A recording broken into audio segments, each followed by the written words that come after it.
Now gather round, because I'm about to tell ye a tale the history books were too frightened, too embarrassed, and frankly too sensible to write down. They'll tell ye about kings and queens, castles and clans, battles on misty hillsides, brave warriors, ancient swords, and all that grand serious stuff. But they will need tell ye about the most dangerous thing ever carried into a wee Scottish village hall on a cold Thursday morning. Not a sword, not a cannon, not a wild beast from the mountains. No, it was a haggis. Aye, a haggis, and not just any haggis. This was the haggis that nearly tore the peaceful village of Glenmuckle apart before lunchtime. Now, Glenmuckle was a tiny village tucked between two green hills, one suspicious-looking loch, and enough sheep to make a man question whether the sheep owned the village and the people were just visiting. It was the kind of place where everybody knew everybody. Everybody knew everybody's business, and if you bought a new pair of curtains, someone 3 streets away would say, "Bit bold, are they no?" Before you even got them out the bag. It was a quiet place mostly, peaceful mostly, friendly mostly, unless you brought up football, parking spaces, church biscuits, or haggis. Especially haggis. Every year Glenmuckle held the Great Glenmuckle Haggis Championship, which sounds charming if you didn't know better. You might imagine a few old ladies smiling, a table full of food, maybe a ribbon or two. But no, this was no ordinary cooking contest. This was serious business, more serious than politics, more serious than weather complaints, more serious than whether wee Hamish's bagpipes sounded like music or like a duck being reversed over by a tractor. The Haggis Championship was sacred. Families trained for it. Recipes were guarded like treasure maps. Old men whispered about spice blends in dark corners. Women hid handwritten cooking notes inside biscuit tins. There were rumours, rivalries, accusations, and at least once, in 1994, a suspicious incident involving illegal turnip.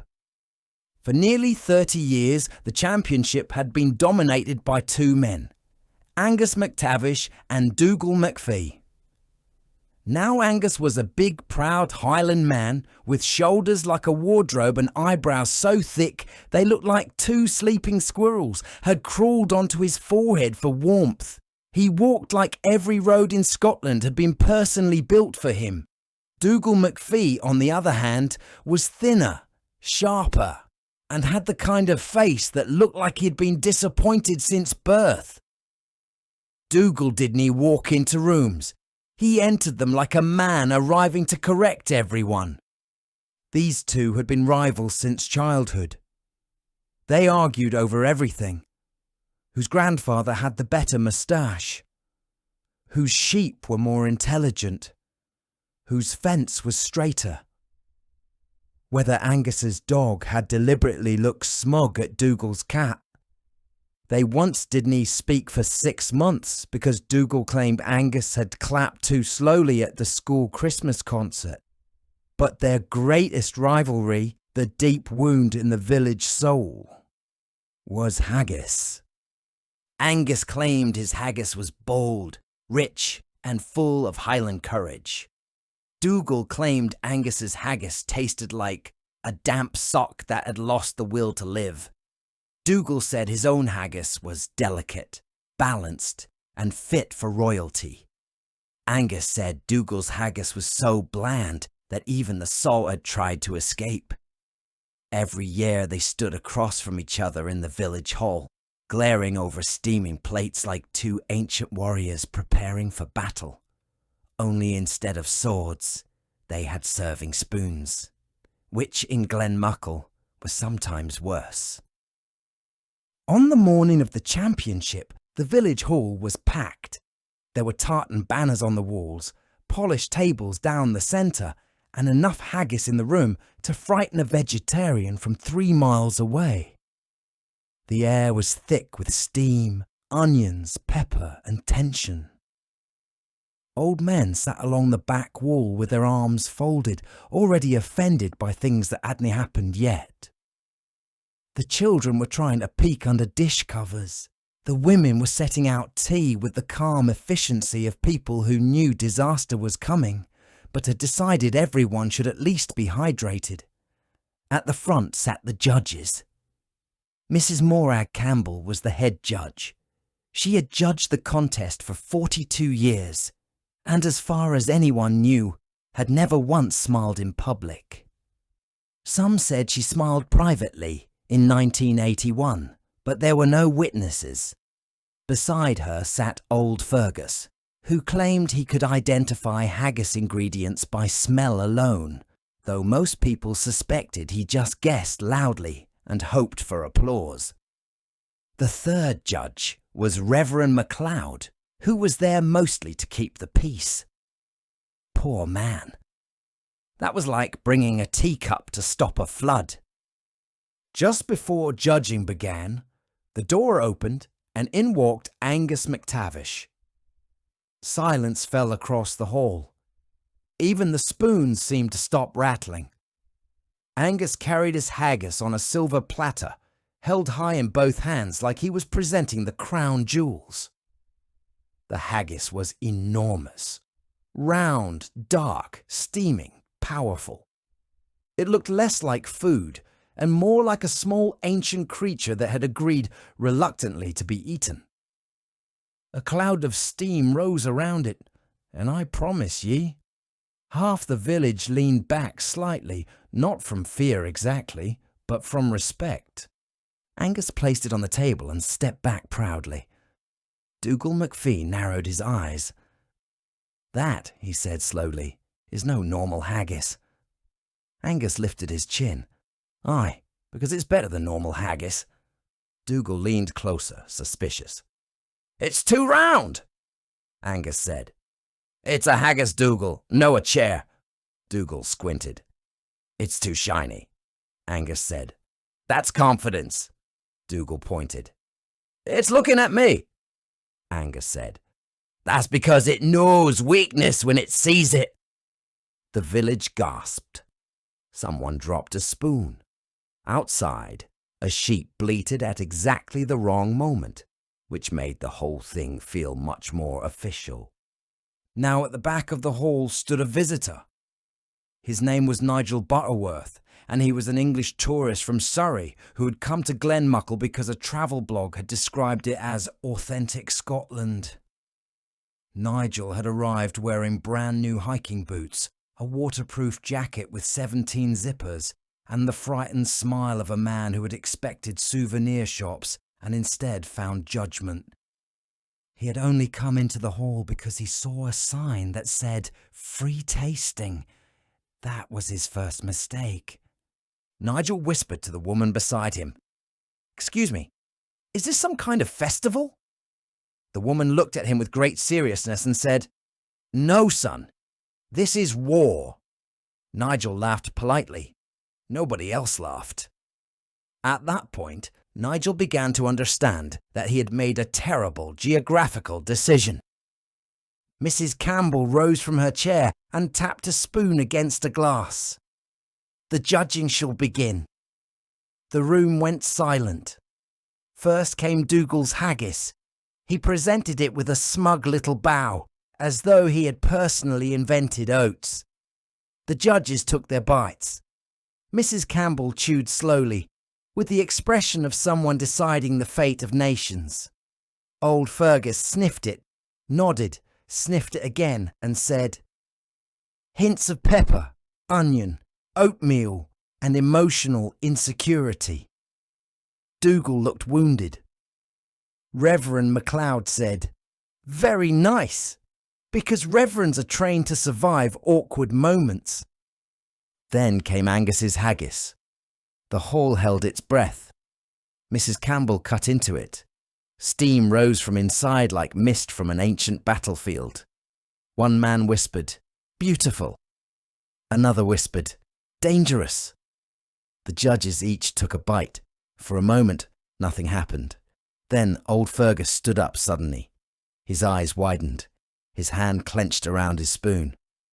Slowly, very slowly, he turned toward the wall. Then, without warning, he punched it.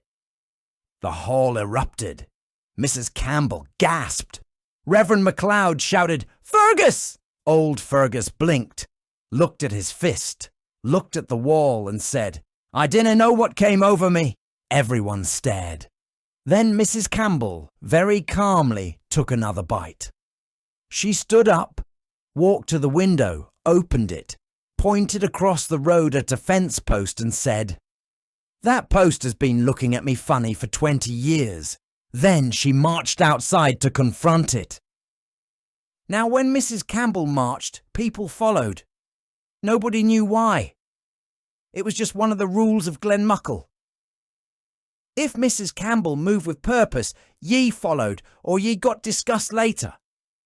So half the village spilled out after her, just in time to watch her stand in front of the fence post with her arms folded, giving it the kind of glare that could curdle milk. Nigel Butterworth, pale as porridge, whispered, "Is this part of the judging?"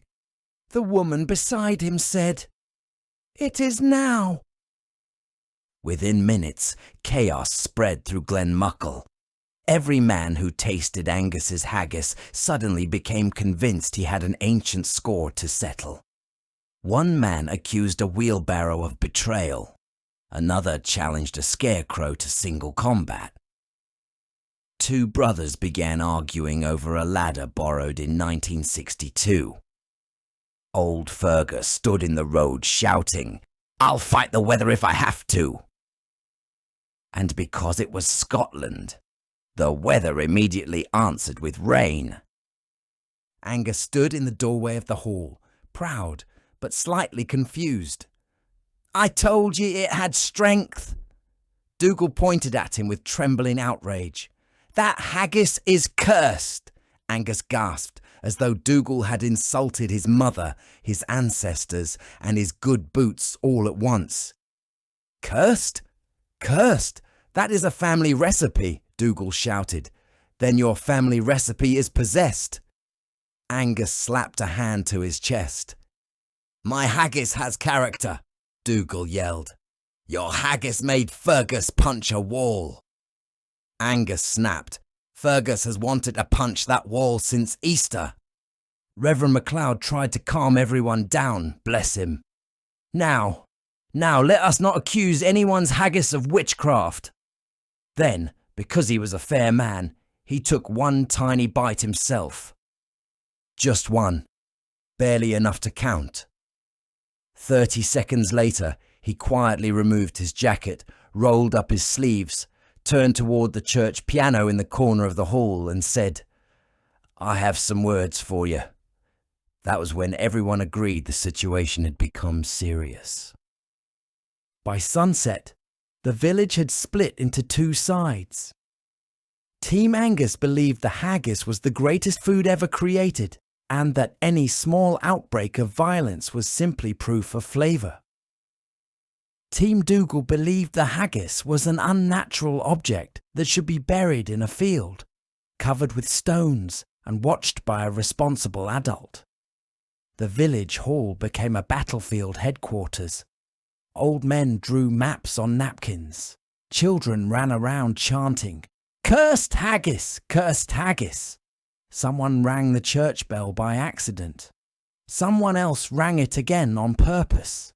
Nigel Butterworth tried to leave, but took the wrong lane and ended up in a sheep paddock, where he apologised to 6 sheep and a bucket. At midnight, Angus stood on a chair and made a declaration. "If Dougal thinks my haggis is cursed, then let him prove it." Dougal climbed onto another chair because he refused to be lower than Angus during an argument. "I demand a trial." Reverend MacLeod, still ashamed of what he had said to the piano, rubbed his forehead. "A trial? What kind of trial?" Dougal paused. The room paused with him. Nobody actually knew. Then old Fergus slowly raised his hand and said, "Sheep witnesses." Everyone nodded solemnly. In Glenmuckle, this somehow made sense. The next morning at dawn, the whole village gathered outside in the mist. It looked dramatic, I'll give them that. The hills were grey, the grass was wet, the sky was moody, and Hamish the bagpiper had arrived to provide music. Unfortunately, Hamish played the bagpipes with great passion and absolutely no mercy. The sound that came out was less like music and more like a wardrobe falling down a staircase while a goose screamed for help. The sheep looked alarmed. One child covered both ears and whispered, "Is Scotland always this loud?" 3 sheep were brought forward as witnesses. Their names were Mabel, Jean, and Captain Fluff. Dougal addressed them with the seriousness of a lawyer in a murder trial. "Mabel, did ye or did ye not observe Angus McTavish behaving suspiciously near the spice cupboard?" Mabel chewed grass. The crowd murmured. Dougal turned dramatically to the villagers. "She refuses to deny it," Angus shouted. "She's a sheep," Dougal snapped, "and yet still more honest than you." The crowd gasped. Nigel, now muddy and exhausted, whispered, "I really must find the bus stop." The nearest woman patted his arm and said, "That's sweet, dear. We haven't had a bus since 1978. Mrs. Campbell, who had recovered from her confrontation with the fence post and refused to discuss the outcome, finally stepped forward. "Enough. There is only one way to settle this. The haggis must be tested." Everyone agreed at once, mainly because nobody had a better idea and because the sheep trial was already becoming legally complicated. First, they placed a tiny piece of Angus's haggis near a chicken. The chicken pecked it, froze, widened its little beady eyes, and then charged at its own shadow, like the shadow owed it money. Dougal pointed. "Suspicious," Angus said. "Energetic." Next, they gave a piece to Wallace the sheepdog. Wallace sniffed it, ate it, stood completely still for 10 seconds, and then herded every sheep in the field into the shape of a question mark. Old Fergus removed his hat and whispered, "That dog has seen the truth." Finally, someone suggested Nigel should taste it. Nigel backed away so quickly he nearly climbed into a hedge. "Oh no, thank you. I had a scone earlier." Dougal leaned toward him. "Afraid, are ye?" Nigel swallowed. "Yes, very." The villagers nodded respectfully. They admired honesty. Sadly, honesty did not save him. A tiny forkful of haggis was placed in his hand. The whole village watched. Nigel took the smallest bite humanly possible. For a moment, he seemed fine. He blinked. He swallowed. Then his back straightened. His polite English posture vanished. His eyes narrowed. He pointed across the field at a stone wall and shouted, "You've had that coming for years."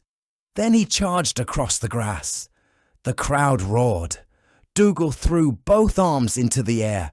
"Proof!" Angus looked worried for the first time. "Well, maybe it is a wee bit strong." While all this madness was happening, an 11-year-old girl named Isla had been watching from the side. Isla was clever, observant, and had the great advantage of not being an old man with pride issues. She had spent the morning eating biscuits and watching grown adults behave like poorly supervised goats. Now she walked over to the table where Angus's silver platter had been placed. She leaned down, looked underneath it, and frowned. "Mr. McTavish." Angus turned. "Aye, lass." Isla pointed. "Where did you get this platter?" Angus shrugged. "From the old cupboard in the village hall." Isla read the label on the bottom. Then she read it again. Then she said, "I think you need to see this." Everyone crowded around. Reverend MacLeod adjusted his glasses and read the label aloud. Property of Glenmuckle Amateur Theatre Society. Used in the 1978 production of Macbeth. Do not use for food. Covered in stage effects mixture. Silence fell. Even Hamish stopped playing. Thank the Lord. Dougal turned slowly to Angus. His face was glowing with the terrible joy of a man who had just been proven right and was planning to enjoy it for the rest of his natural life. "You serve theatre haggis?" Angus went pale. "I didn't know." Dougal's voice rose. "You poisoned the village with Macbeth," Angus protested. "It was an accident," Dougal shouted. "You nearly started a Highland war with a Shakespeare platter."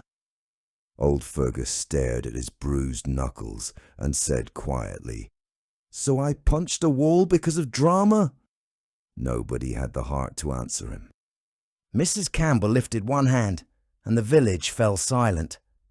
As head judge, I must make a ruling. Angus stood stiffly. Dougal smiled smugly. Nigel lay on the grass near the stone wall, whispering, "I want to go back to Surrey." Mrs. Campbell continued, "Angus McTavish's haggis was powerful." Angus nodded proudly. "Too powerful." Angus stopped nodding. It caused confusion, violence, fence-related conflict, one insulted piano, and an Englishman to attack a wall. Nigel raised one weak hand. "I regret the wall incident." Mrs. Campbell ignored him.